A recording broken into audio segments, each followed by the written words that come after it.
అందరికీ నమస్కారం అండి. పండుగలు ఉన్నా లేకపోయినా అందరూ ఇష్టంగా తినే స్వీట్ కజ్జికాయలు ఎలా చేసుకుందామో ఈ వీడియోలో చూద్దామండి. చాలామందికి పైన లేయర్ మెత్తగా అయిపోతుంది, లేదా ఫ్రై చేసేటప్పుడు పగిలిపోతుంది. కానీ నేను చెప్పే ఈ చిన్న టిప్స్ పాటిస్తే మీకు కజ్జికాయలు అస్సలు నూనె పీల్చవు, 15 రోజుల వరకు చాలా కరకరలాడుతూ ఉంటాయి. మరి ఈ పర్ఫెక్ట్ ప్రాసెస్ ఏంటో చూసేద్దామా? కజ్జికాయలు చేసుకోవడానికి ముందుగా మనం పిండిని తడిపేసి పక్కన పెట్టుకోవాలండి. ఇప్పుడు పిండి ఎలా తడుపుకుందామో చూద్దాం. మనకు పిండి కలుపుకోవడానికి వీలుగా ఉండేలాగా ఒక పెద్ద బౌల్ని తీసుకొని మనం ఆ బౌల్లోకి 4 కప్పుల వరకు గోధుమ పిండిని తీసుకుంటున్నానండి. మనం గోధుమ పిండితో చేసినా కూడా చాలా క్రిస్పీగా వస్తాయండి. అలాగే వీటిలోకి మన టేస్ట్కి సరిపడా సాల్ట్. ఇక్కడ ఒక చిన్న టిప్ అండి, 4 టేబుల్ స్పూన్ల వరకు నెయ్యిని వేడి చేసుకొని వేసుకోవాలి. మీరు ఈ నెయ్యి ప్లేస్లో ఆయిల్ని కూడా వాడుకోవచ్చు, కానీ మీరు వేసే ఆయిల్ కానీ నెయ్యి కానీ వేడిగా ఉండాలండి. అప్పుడే మనకు కజ్జికాయలు చాలా క్రిస్పీగా వస్తాయి. ఇప్పుడు మనం పిండిని ఒకసారి వేళ్ళతో ఈ విధంగా నలుపుకుంటూ కలుపుకోవాలి. అప్పుడు మనం వేసుకున్న నెయ్యి చక్కగా పిండికి పట్టేసి మనకు క్రిస్పీగా వస్తాయి. ఆ తర్వాత మనకు కావలసినన్ని వాటర్ని వేసుకొని మనం వీటిని పిండి ముద్దలాగా చేసుకోవాలండి. చూసారు కదండి, మనం చపాతీ పిండి కన్నా కొంచెం సాఫ్ట్గా ఉండేలాగా తడుపుకుంటే మనకు ఈ కజ్జికాయలు చాలా క్రిస్పీగా వస్తాయి. ఈ విధంగా తడిపేసుకొని మనం మూతతో కవర్ చేసుకొని ఒక 10 మినిట్స్ పాటు పక్కన పెట్టుకోండి. ఆలోపు మనకు కజ్జికాయల్లోకి కావాల్సిన స్టఫ్ని రెడీ చేసుకుందాం. ముందుగా స్టవ్ పైన ప్యాన్ పెట్టేసుకొని 1.5 కప్పు వరకు పల్లీలని వేసుకొని వేయించుకోవాలండి. పల్లీలని లో ఫ్లేమ్లో పెట్టుకొని వేయించుకుంటే లోపలి వరకు చక్కగా ఫ్రై అవుతుంది. చూసారు కదా, మనకు ఈ విధంగా ఫ్రై అయిన తర్వాత మనం వీటిని ఒక ప్లేట్లో పెట్టేసుకొని వీటి పొట్టు తీసి మిక్సీ చేసుకోవాలండి. అందుకే వీటిని సపరేట్గా ఒక ప్లేట్లో పెట్టుకోండి. ఆ తర్వాత 2 టేబుల్ స్పూన్ల వరకు నెయ్యిని వేసుకొని మనం ఇప్పుడు రవ్వని ఫ్రై చేసుకోవాలండి. రవ్వ ఫ్రై చేసేటప్పుడు నెయ్యి వాడితేనే బాగుంటుందండి. 2 టేబుల్ స్పూన్స్ నెయ్యిని వేసుకొని 1.5 కప్పు వరకు ఉప్మా రవ్వ లేదా బొంబాయి రవ్వ అని కూడా అంటారండి. వీటి బాగా ఫ్రై అయ్యే వరకు ఫ్రై చేసుకోండి. ఇలా ఫ్రై చేసుకున్న రవ్వని పక్కన పెట్టేసుకొని ఇప్పుడు మనం పల్లీలు ముందుగా ఫ్రై చేసుకున్నాం కదండి, ఇప్పుడు చల్లారుతుంది. ఇలా చల్లారిన తర్వాత వీటి పొట్టు మొత్తం తీసేసుకొని వీటిని ఇప్పుడు ఒక మిక్సీ జార్లో వేసుకొని మిక్సీ జార్లో కొన్నిగా వేసుకుంటూ మిక్సీ చేసుకోవాలండి. అన్నీ ఒకేసారి వేసి ఎక్కువసేపు మిక్సీ చేసామంటే పల్లి ముద్దలాగా అయిపోతుందండి. అందుకే కొన్ని వేసుకొని ఈ విధంగా మిక్సీ చేసుకోవాలి. మరీ సాఫ్ట్గా మిక్సీ చేయాల్సిన అవసరం లేదండి. పల్లి కొంచెం పలుకు ఉండేలాగా మిక్సీ చేసుకుంటే సరిపోతుంది.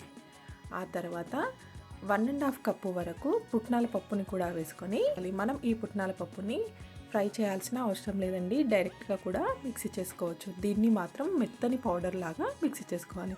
చూసారు కదా, నేను చూపిస్తున్న విధంగా మిక్సీ చేసుకుంటే సరిపోతుంది.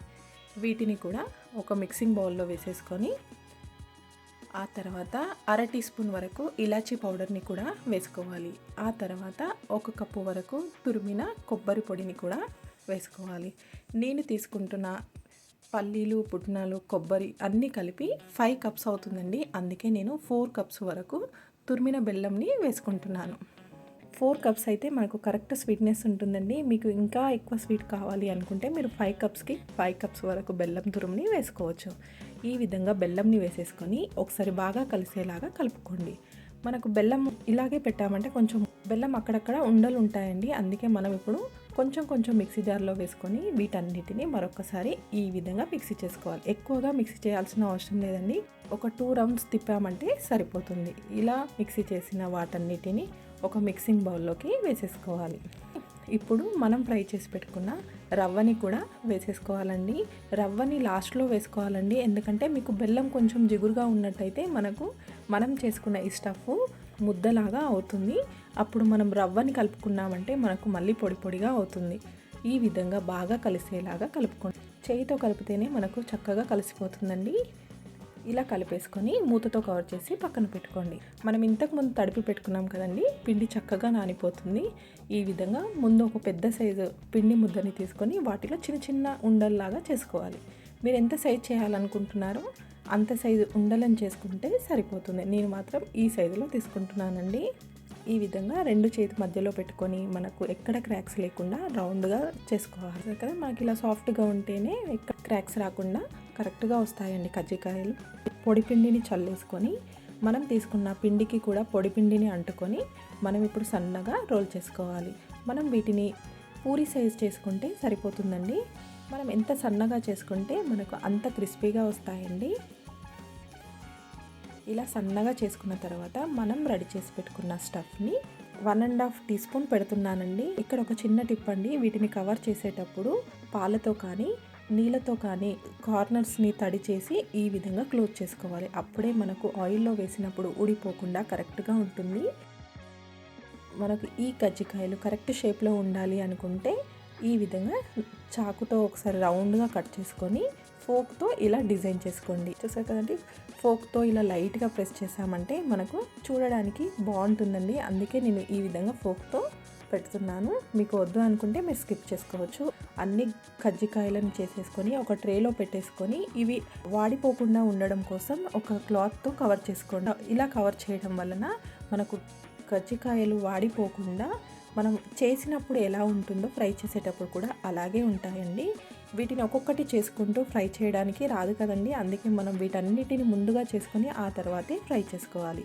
స్టవ్ పైన కడాయిని పెట్టేసుకొని డీప్ ఫ్రైకి సరిపడా ఆయిల్ వేసుకొని ఆయిల్ వేడెక్కిన తర్వాత మనం రెడీ చేసి పెట్టుకున్న కజ్జికాయలని ఒక్కొక్కటిగా వేసుకుంటూ ఈ విధంగా ఫ్రై చేసుకోవాలండి. మనం కజ్జికాయలను ఫ్రై చేసేటప్పుడు మీడియం ఫ్లేమ్లో పెట్టుకొని అటు ఇటు తిప్పుకుంటూ లైట్ గోల్డెన్ కలర్ వచ్చే వరకు ఫ్రై చేసుకోవాలండి. మరీ ఎక్కువగా మార్చేసామంటే మనకు ఈజీగా మాడిపోతాయండి. మనకు ఈ కజ్జికాయలు తక్కువ ఫ్లేమ్ మీదనే ఈజీగా కాలిపోతాయి. చూసారు కదండి, మనకు ఈ విధంగా లైట్ గోల్డెన్ కలర్ వచ్చినప్పుడే మనం తీసేసుకోవాలి. చూసారు కదా, ఇప్పుడు మనకు ఇవి చల్లారిన తర్వాత డార్క్ కలర్లోకి వచ్చేస్తుందండి. సేమ్ ఇలాగే మిగతా కజ్జికాయలను మొత్తం చేసేసుకుంటే మనకు టేస్టీగా ఉండి స్వీట్ కజ్జికాయలు రెడీ అయిపోతాయండి.